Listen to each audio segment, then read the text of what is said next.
Gunner Podcast. Get up, it's the Steve Gunner Podcast. Welcome to another episode of the Steve Gunter Podcast, where we discuss the steps, the strategies, and the mindset of real estate investing tailor-made for the pro athlete. I'm your host, Steve Gunter, and it's an honor and privilege to be with you today. So today I got the fellas with me, Nathan Lean and Marcus Gray, realtors extraordinaire here in the Triangle market. It's good to have you fellas. Thanks so much for coming on, guys. No problem. Appreciate being here.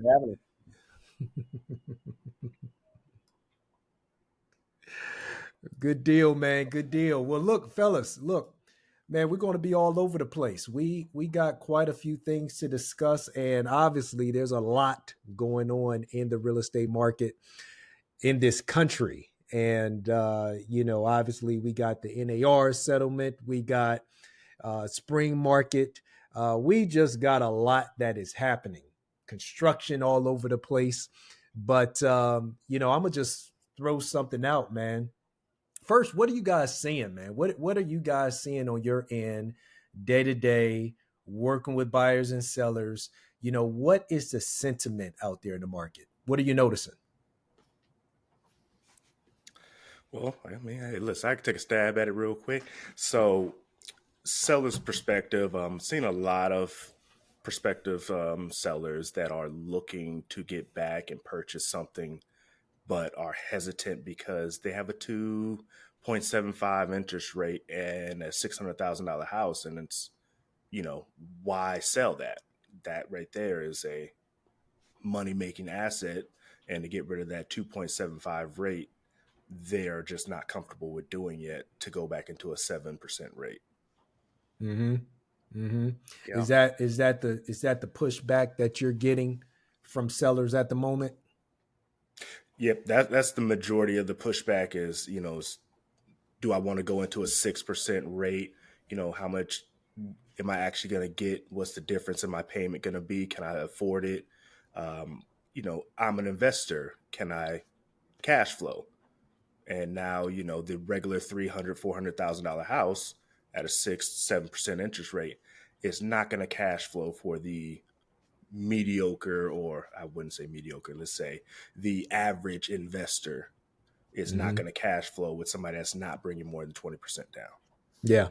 Yeah. How about you, Nathan? What are you seeing? Yeah, I agree with that. What Marcus says is exactly right. I'm also seeing what I think is just the result of the time that we're living in right now. It's spring, right? It's getting warmer outside. And so people that have been thinking about making a move are now really kind of ramping up their desire to do that, right? And so one of the conversations I'm having with people is to not necessarily wait too long, that if you're okay with that interest rate, if you want to buy that house that you've fallen in love with and refinance later, now's the time to do it. Because the story, it's a tale as old as time in real estate, is if you wait, it can be too late, right? Prices are going to go up, and it's going to be more difficult, I think, the longer folks wait to get into the house they want. And so that's a conversation that I'm having to have with really buyers and sellers alike as they make moves. And something else, guys, I think that oftentimes I think folks aren't recognizing the opportunity that is present at this particular time. There are folks that absolutely have to move. Let's be clear. Yeah. You know what I'm saying? I mean, if you grow in a family and you're in a 2-bedroom or a small 3-bedroom, okay, that's going to get uncomfortable really fast. Don't care what your interest rate is. You know what I mean? You got to get out of that. You got some, situations where people are getting married, people are getting divorced. A lot of reasons why people still have to move. Relocation for jobs. I mean, there's just so many reasons. I mean, we're always going to be moving about, no doubt about it. But I think one of the things that folks have to remember, and I would love to hear you guys' thoughts on this, is that if you're talking about an opportunity to buy, like, this is the environment to do it in, and I think too oftentimes, what people sometimes see more is the challenge that they are presented with. instead of the opportunity. And so whenever we begin to see opportunities and see beyond the challenges, now we're getting somewhere because we become solution oriented as opposed to constantly figuring out reasons why we can't do it. What's you guys' perspective on that? Totally true. I love how you framed that, Steve. I mean, one of the things that we've talked about internally here is that, with the spring market, you can put yourself in a situation where supply and demand tends to kind of work against you, right? Mm-hmm. Where if you're not willing to take a step of faith and go out and get that house that you really want, you could be in a position 3-4 months down the road where you've got swarms of buyers out, right? It's those summer months when people are thinking about making a move, perhaps because it's convenient ahead of the start of school, right? You want to Mm-hmm. land, you got a family who wants to land in a solid place and have things figured out by August or September. It becomes more challenging from not only a time perspective, but a money perspective too, because we Mm-hmm. know that more folks out buying in a market with limited inventory means that you're going to be paying a whole lot more for that house later than you would be right now.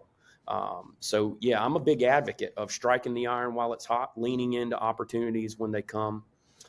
Absolutely. What's your thoughts on that, Marcus?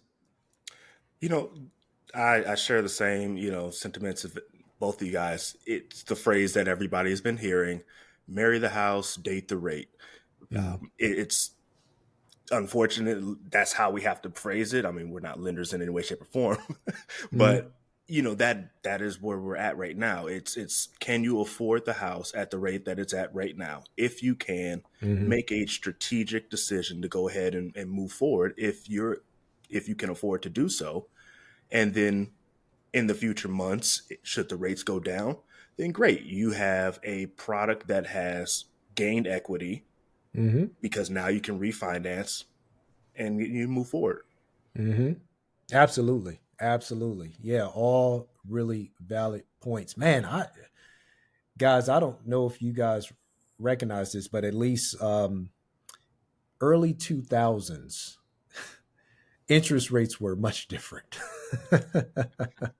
You know what I'm saying? Like we got used in this country to having super low interest rates on housing.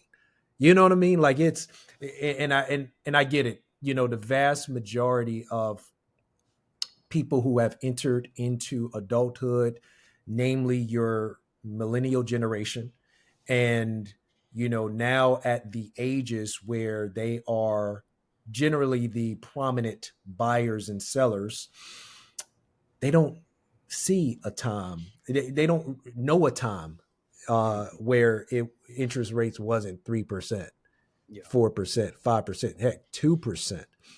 But also not recognizing that our economy as a country was kind of like this.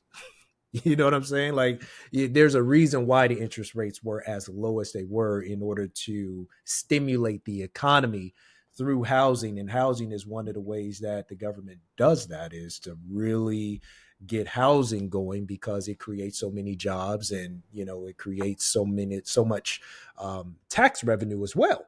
And so it's a big part of our American economy. But now, in the age that we are in, where, let's just say, I mean, interest rates are, what are they hovering around right now? About 6.5, 7, kind of depending on what your what your credit score is. Yeah. 6.5, 7, so somewhere in that like little Right. general vicinity. Um, Let me ask you this question: going into the spring market, because now we are pretty much here. Um, what do you guys project? What do you see happening? Do you think we're going to be in a very competitive market? Do you think buyers are going to have more opportunity? What's your take? I think right now we're going to start to see interest rates hold for a little bit at Okay. around where they're at. Yep. and buyers are starting to realize that it's not going to drop down to a 3% right now. So maybe I should come off the sidelines if I can afford to do so and purchase. And we've been seeing that more and more, or at least I've been seeing it with a couple offers, multiple offer situations. Hasn't gotten to the point where, you're offering, 3-4 years ago, $50,000-$60,000 over asking. Yes. With, waiving appraisal. And that wasn't fun, Marcus. Yeah, that, it wasn't fun at all, because, you have to have those tough conversations to say, well, how much do you have in your 401k? How much do you have in, investments? What can you pull from? Does your grandmother have a, a benefit that she can give you money from? Yeah. And look, and even if you were a seller, sure, it felt really good to have your home sell for 50K over, but then you had to go into the market. That's Exactly. it. That's it. Sellers became buyers. Yep. Absolutely. Yeah, I had that conversation with several clients. This world that we were living in 2.5, 3 years ago, I think, it spoiled a lot of people, right? Well, spoiled sellers anyways. But it created within the minds of a lot of buyers that this is kind of how it's going to be. I think now, I'll echo Marcus. I am seeing a few instances of multiple offers, but it's not as crazy, certainly, as it once was.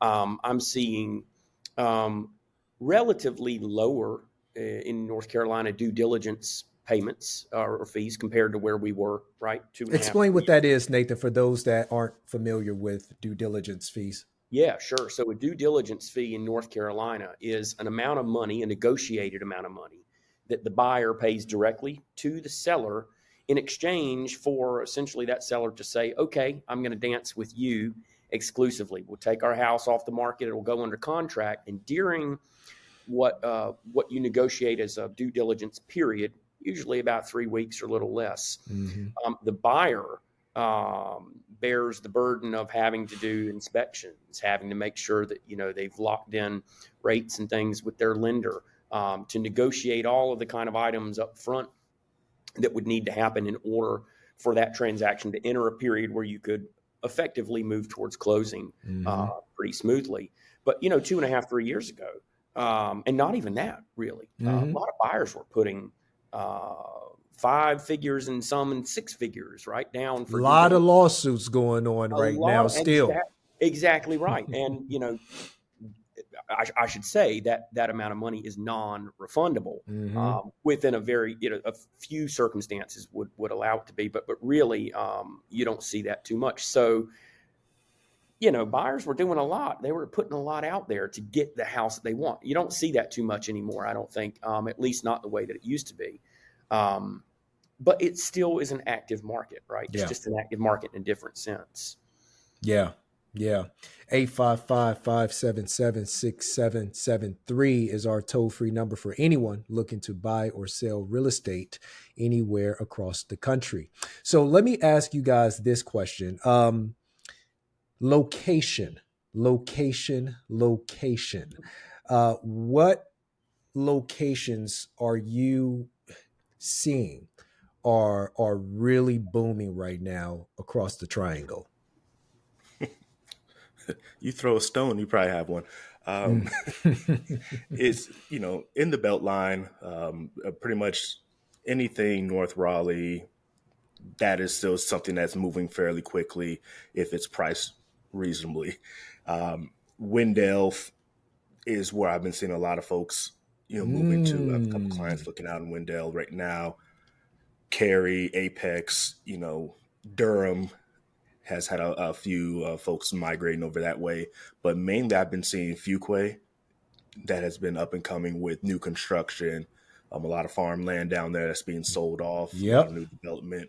So Fuquay, I think, is going to be one of those hidden gems, as well as Wendell, moving that way towards Goldsboro. Wendell, man, that spot has really just boomed. Yeah. Wendell Falls is one of the major communities over there. Sorry, Nathan. No, big time. You guys are absolutely right. Wendell Falls, that's huge. Zebulon.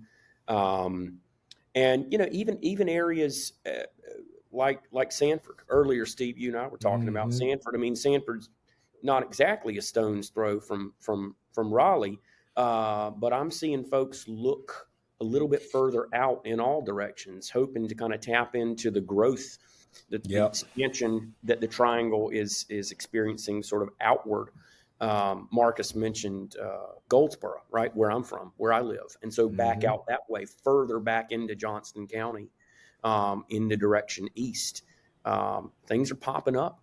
Yep. And I think folks are realizing that they can have a slice of that triangle life. They can commute, they can have their work and play in the triangle, but they don't necessarily have to feel like they're obligated to compete in a North Raleigh market, right? Or Mm-hmm. a market with any Raleigh address, which is really hot right now. There's And been, we'd be remiss to not mention Wake Forest.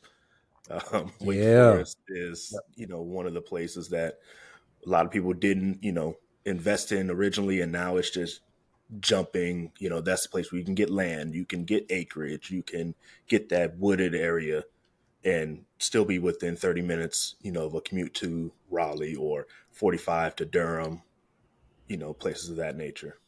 I was talking to some people who've been in the business far longer than me, like 30 plus years in the business, and Wake Forest used to be like, what, where, you know what I mean? Like, it used to be a place of nowhere, essentially.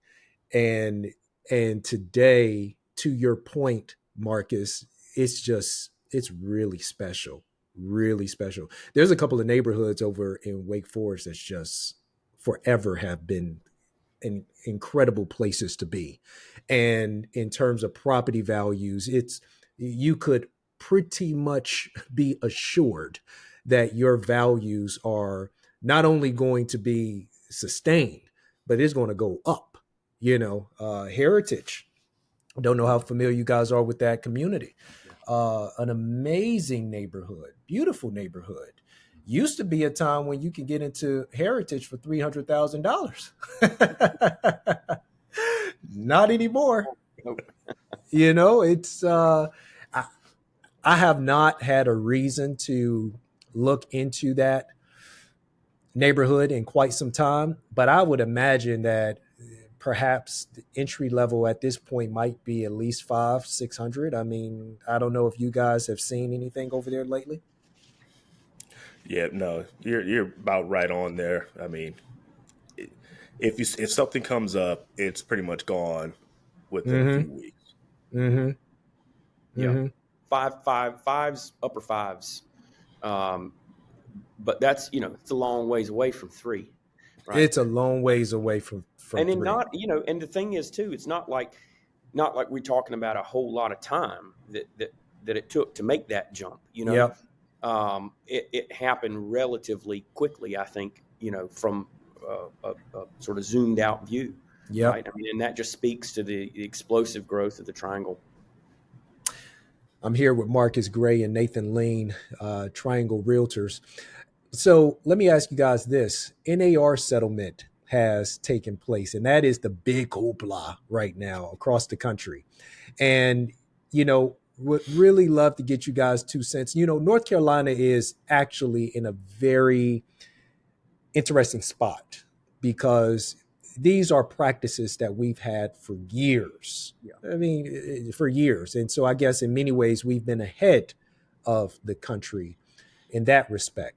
But, for those who have questions about that settlement, and it's not complete, to be clear, there's still, court rulings that need to take place. But, what are you guys' thoughts just on a general level regarding it? Well, couple things that I think are important to keep in mind about the settlement. And you mentioned one of them, which is that it's not settled yet. I mean, in a sort of definitive sense. Yeah. What I'm telling people is, rather than panic, or rather than kind of worry about how this is going to affect the housing market right now, understand that we've got to cross several more bridges until, I think, realtors across the country in general have a firm grasp on just how this is going to affect day-to-day business, how this is going to affect their relationships with their clients, right? Mm-hmm. So we're at an early stage in this thing still, I think. But you're also right to point out that in North Carolina, we're in a really advantageous position because, in a lot of ways, this is how we've been doing business, mm-hmm. right? We've been having these conversations with buyers and sellers. While there may be a norm, and I hate to even phrase it like that in terms of commissions, commissions have always been negotiated, mm-hmm. And we've always had to have those conversations with sellers up front, mm-hmm. Regarding, what they want to pay out in terms of commission, mm-hmm. how much they want to compensate buyers' agents. And I think at the end of the day, we're still going to have those conversations. But what we'll need to do is communicate the value of the services that we as real estate professionals and advisors provide, and the importance of making sure that during the process of one of the largest transactions that most people make at any one time in the course of their life, it's critical to have competent representation, and that's worth something. Mm-hmm. Worth a lot. What say you, Marcus? Yeah, and piggyback on everything you guys both said, it's not said and done. I believe they're voting in July, or the DOJ is going to make a ruling in July. But even then, whatever ruling that comes of it, you're still going to have to nail down the verbiage. And that could take, again, as we all know, nobody likes one word versus another word. So that could take, another year for them to actually get the full actual verbiage before they can say, this is what we're going to roll out to everybody in the masses. Mm-hmm. But yeah, it's just something that, North Carolina has been doing. A lot of states did not do buyer's agency agreements, mm-hmm. Did not require it, I should say. And that's just a conversation that if you're having your systems in place and you're having a consistent, consultation, you bring that up and you have those conversations, you ensure that everybody is on the same page, and you can move forward and nobody is blindsided by anything. And that goes the same way for the sellers.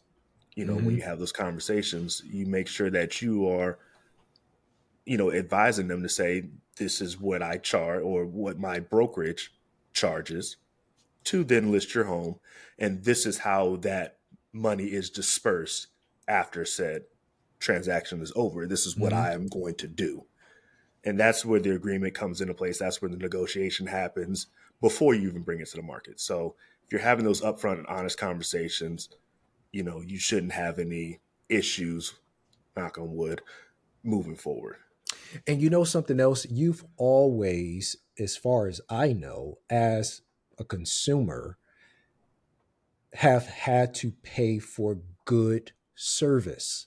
If you're going to receive good service, I know for me, I pay for it. You want to go and have a good dinner?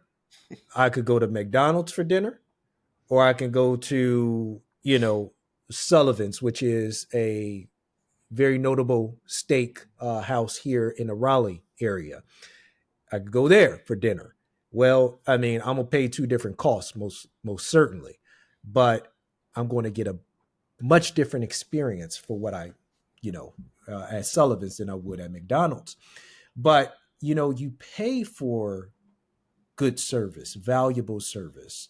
And, if you're going to hire an attorney, a good attorney is going to cost some money. But also they're going to save you a lot of money or make you a lot of money. Oh, yeah. And the same rules apply in the real estate business. Hence the reason why I think that the cream is going to rise to the top of the real estate profession. And I think that's important. I really do. I think it's something that we talk about within our company a lot. Just what is our value proposition? Ensuring that we are refining that, making certain that we're providing a luxury experience to all of our customers, regardless of the price point. And that goes a long way. And what we found, and one of the reasons why the company has been so successful, is that when you do that, the the people, they are grateful, and they are willing to pay, and they're willing to refer more business to us. And so, there's something to be said about that. And I think as time goes on, we're going to continue to prove to the world, because it seems like realtors are always having to prove to the world that the iBuyer is not going to put us out of business, and the Zillows and the Redfins aren't going to put us out of business. Like, no, everybody's been trying, but it just hasn't happened. And it's not going to happen because realtors provide a great value to the public. They do. Steve, can I add one thing? Yes. To that? I love absolutely everything you said. One thing that I think is important to keep in mind is that there can be this misconception that because we have exclusive listing agreements and exclusive buyer's agency agreements, that the agents operating on both sides of that transaction, representing their respective clients exclusively, are somehow at odds, or that there's this environment where if you're a listing agent, you list the house and you sit back and wait for a buyer's agent to come along. If you're the buyer's agent, you're the MVP, you're the one hustling, doing all the work, bringing the client, bringing the buyer. And, as I've tried to conceptualize what this lawsuit and its fallout means, one of the things I've been thinking about is the importance of communicating to our clients that, yes, while we represent you exclusively, it's really critical to have two competent, talented agents on each end of that transaction. 100% agree. That communicate and that, yes, represent the best interests of their clients, but that work together to get everyone to the closing table, because that's something that's really critical. And, if we're devaluing one side by saying, we're going to offer less, we're going to pay less because I'm only going to pay for my side, that could potentially create a situation where transactions get really unstable and really rocky, because you don't have those pillars on each end that are saying, okay, let's figure out how to overcome this challenge. Let's talk about finding a solution to this problem. That's good. Let's iron out this wrinkle in the interest of getting everyone to the closing table and closing. And that's ultimately the goal of clients, right? Yep. To close, to sell the house that they've been living in, to buy the house and close on it that they've been wanting for so long. So understanding at the end of the day that there are two really important people working with their respective clients is, I think, part of what we as agents need to communicate, and that the public needs to understand. I love that. Marcus, did you have something further on that point? No, he hit the nail right on the head. I mean, you can't baby expect a $500 agent to bring the same service as a $2,000 agent. Not to say that that's the price point that they should get. Right. Like you said, McDonald's, Sullivan's. You go to the restaurant, you expect that type of service based on where you're going. Fast food, not really going to get you quality service. Yeah. Sullivan's, upscale, it's going to get you there. You're paying for that network. You're paying for those expertise. You're paying for the time that they put into the business, and develop that Rolodex, if I may say, of contacts that they can, go back to and source to help you out of a bind. When a lender doesn't work with you, or when the appraisal comes in low, what do you do? Who do you call? Where do you go from there? That's what you're paying for, is those types of services. Yeah. All good points, guys. Really good points. I'm going to switch gears for a moment, and I hate that I can't share my screen with you all, but I'm going to read a little bit. I think I still know how to read. We're going to give it a shot, though. So, fellas, we were talking about land positions that or land that we are noticing is being acquired. And recently, a home builder just tied up some land up in Franklin County, actually purchased it, and went just a little bit over $1 million. And It's one of the fastest growing counties in the state. I actually didn't know that. Did y'all know that? Franklin County, one of the fastest growing counties in the state. And they purchased roughly about 15 acres. And a lot is happening over in Franklin County. I don't know how often you guys are getting up that way. That's just north of Raleigh.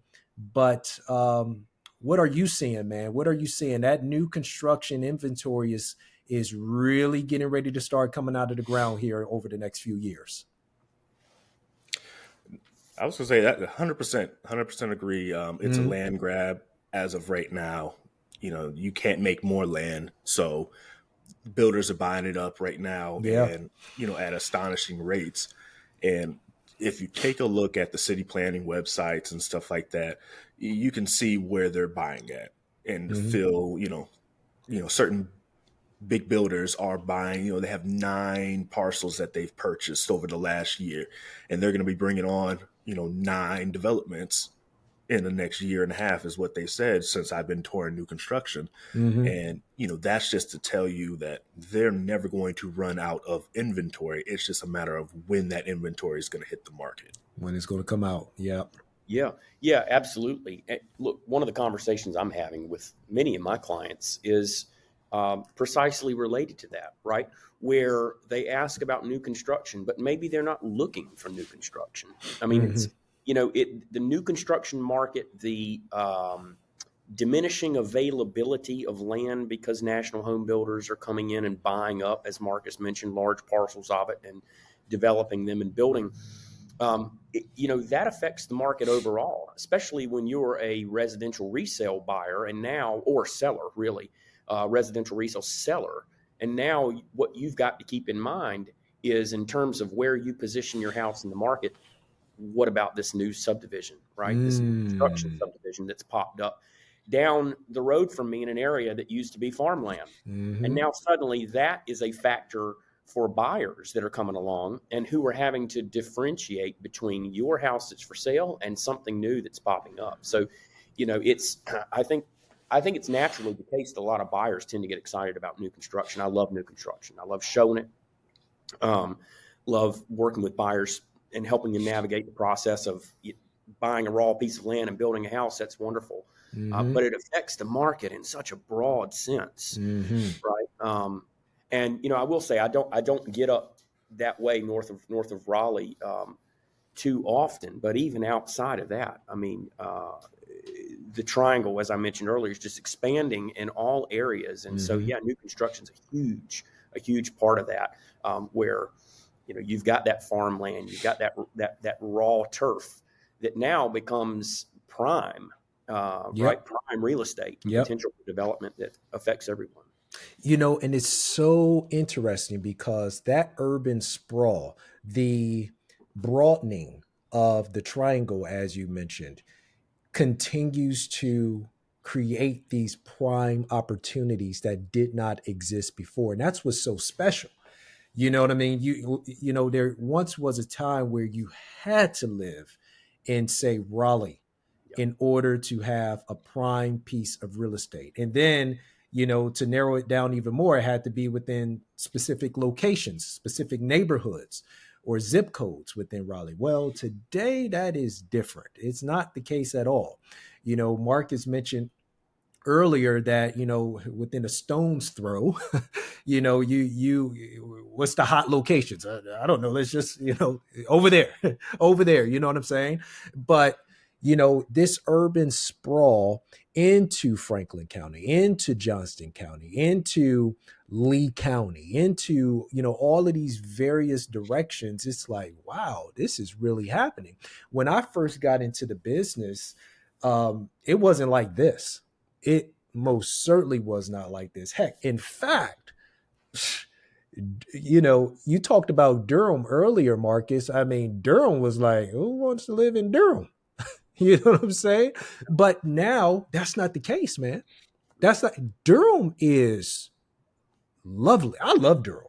Absolutely love it. I mean, I don't know when's the last time y'all were downtown Durham, but man, downtown Durham is popping, man. Oh, and consistently ranked as one of the best places to live in the United States and move, Yep. right? And in large part because of the real estate market, because of the opportunities too that the real estate market create. And yeah, I mean, just a lovely place. So much happening there. Yep. Yep. So realtor.com just had a article that they put out recently talking about when is the best time to list a home. And based on realtor.com, it said it is the week of April 14th to April 20th. So that is coming up real soon.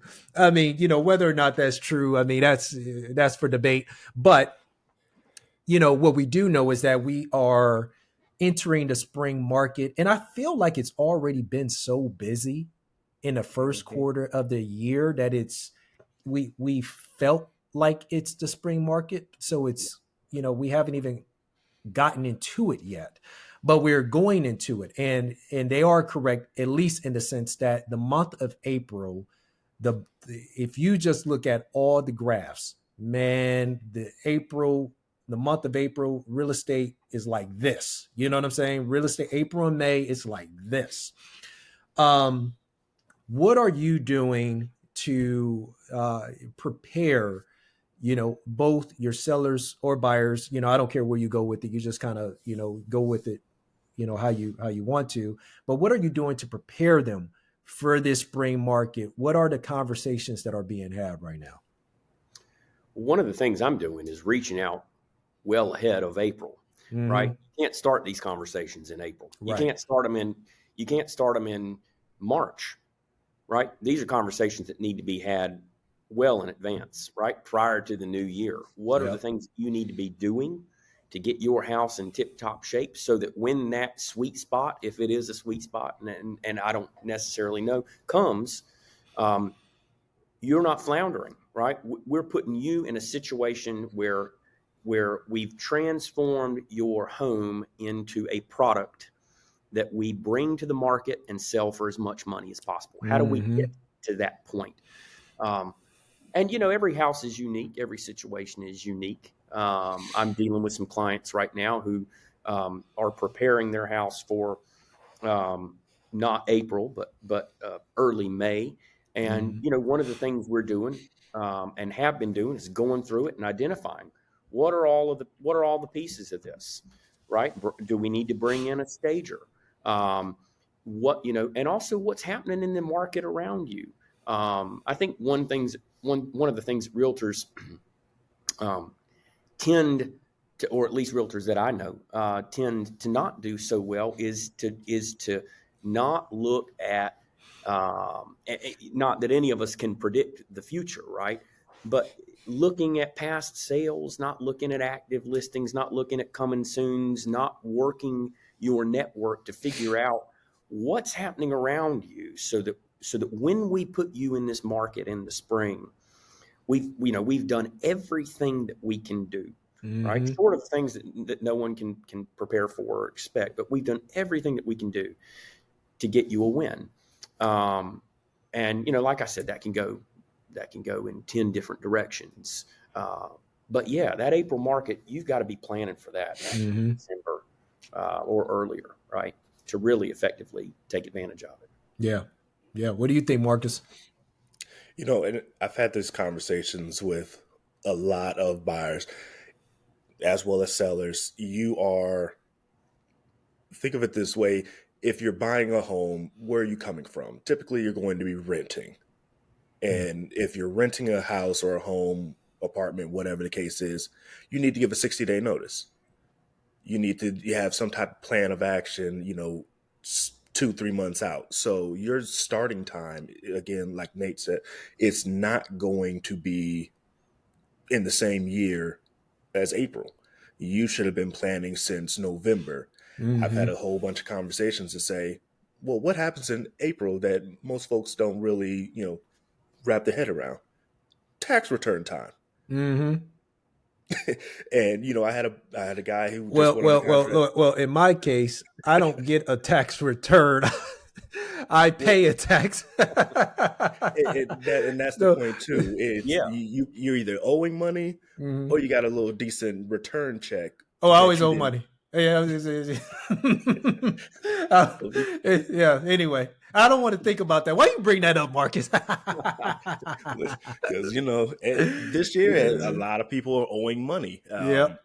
It's been one of the things that I'm owing 12,000 that they didn't plan on. Mhm. And so now that puts them in a whole entire path that's like, well, I wanted to buy a new house this April, and now I owe $12,000 to the government, and that's my down payment money that I was thinking I was going to get or use. So, I bring that up to say, we have those conversations with our buyers and sellers to say, during this time, you have to account for, have you prepared your taxes correctly? Have you done so and so to get your house ready for the market? Because you never know what situation might come up to say you owe this amount, or you're not going to get back as much as you thought.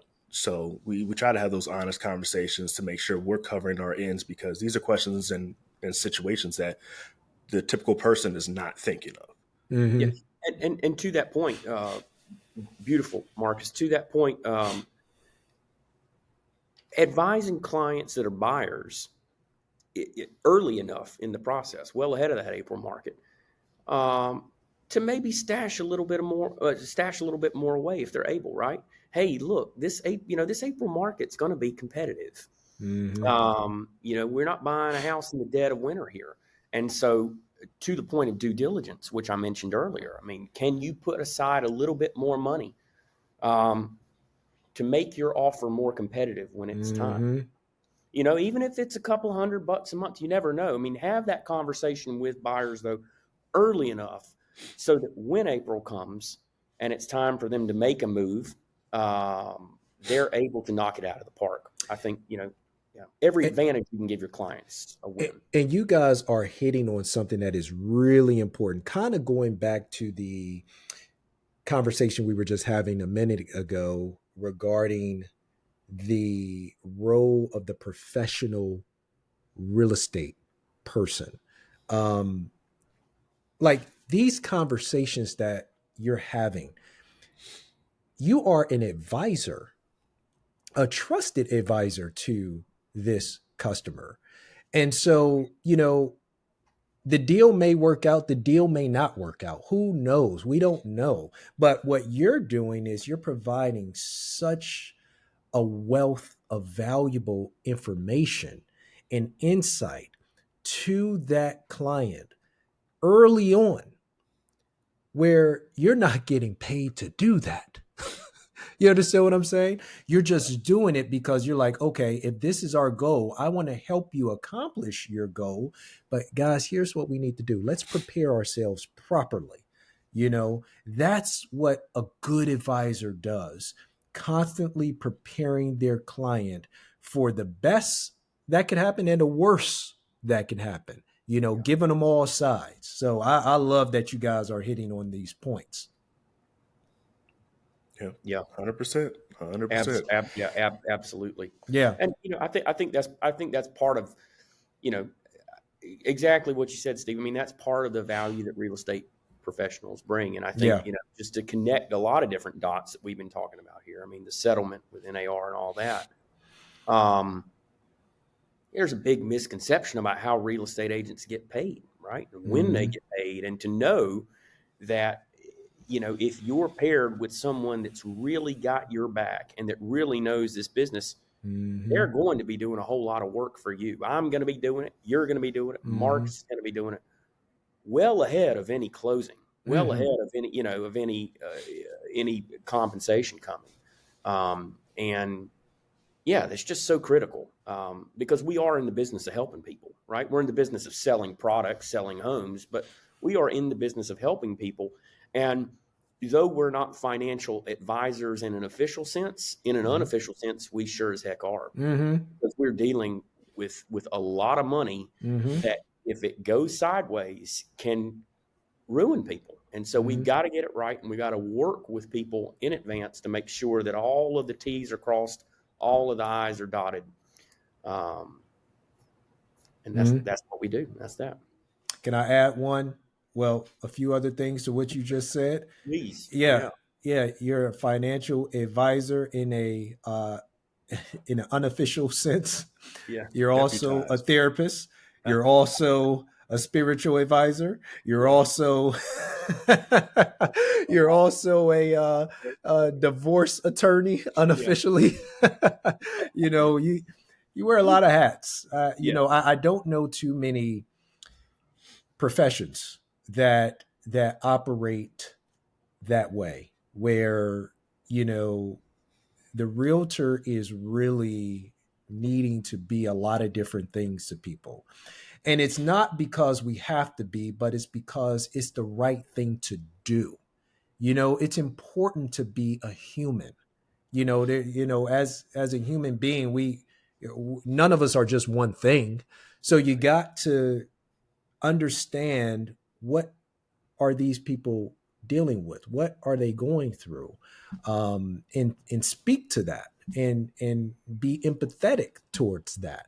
So you know, I love that you hit on that point. Marcus, I'm sorry, were you getting ready to say something? Oh no, I'm agreeing with everything you guys are saying. You know, I've given out more disclaimers in this profession than I have in any other job that I've held. You know, just to make sure, just to let you know, I'm not a lender. Just to let you know, I'm not a Mm-hmm. home inspector. Just to let you know, I am not.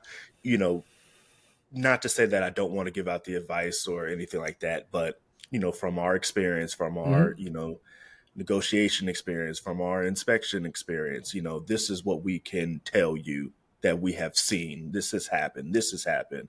I've seen that color. It looks like it might be the M word. Mm-hmm.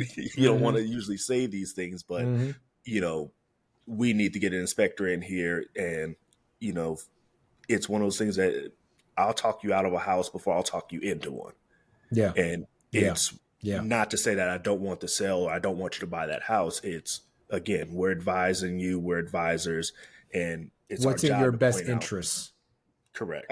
That is so critical. That is so Mm-hmm. critical. And if folks watching and listening take away one point, I hope that it's that real estate agents can sometimes get a bad rap. But if you are paired with a quality Mm-hmm. professional, not only are they going to do the job that you've hired them to do effectively, um, but they're going to do it with an interest in your best interest, right? They're going to do it.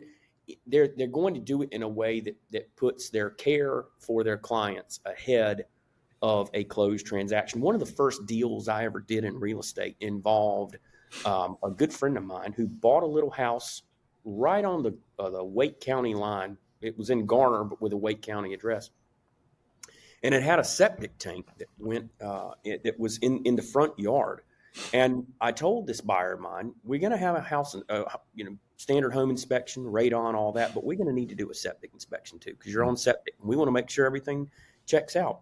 Well, the septic tank had a crack in it. Mm-hmm. It was frankly a devastating issue that would have involved a whole lot of money, a fair amount of time. And it wasn't clear in negotiating with the seller that we were going to come to a resolution. So I had to do the tough thing and tell my buyer, I think you need to walk, because I'd rather you lose a few $1,000s in due diligence than to take possession of a house that isn't what it should be. And I remember the angst that Mm-hmm. he felt and that I felt over that, especially that given that I was relatively new in the business. But to this day, and he and I got together not long ago, he thanks me for that and said, look, you did what anyone would want of their agent, which was to say to me, I got your back, and here's what we need to do. And so, to the points that you guys have made, I mean, it's absolutely the case that we're in it for our clients. 100%. 100%. And you cannot be in this career very long unless you are.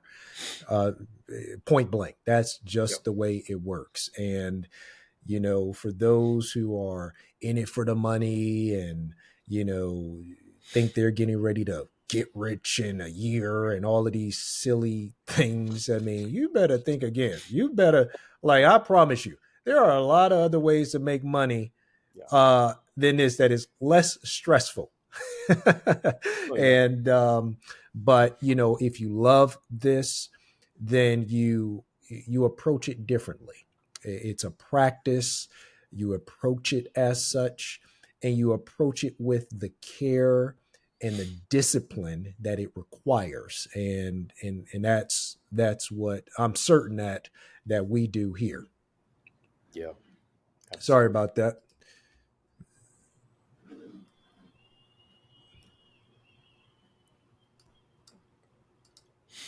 Wait a minute.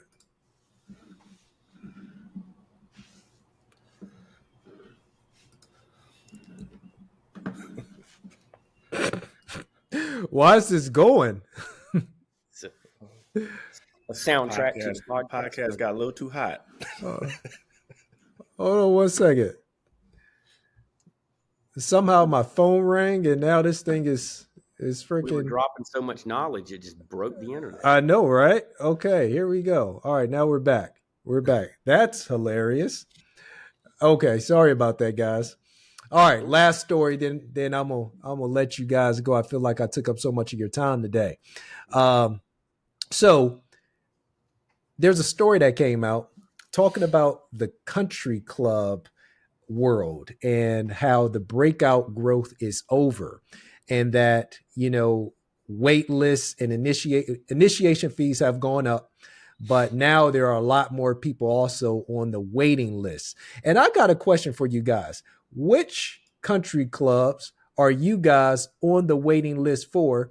By the way, the going rate is about $50,000 to join the country club. What do you guys?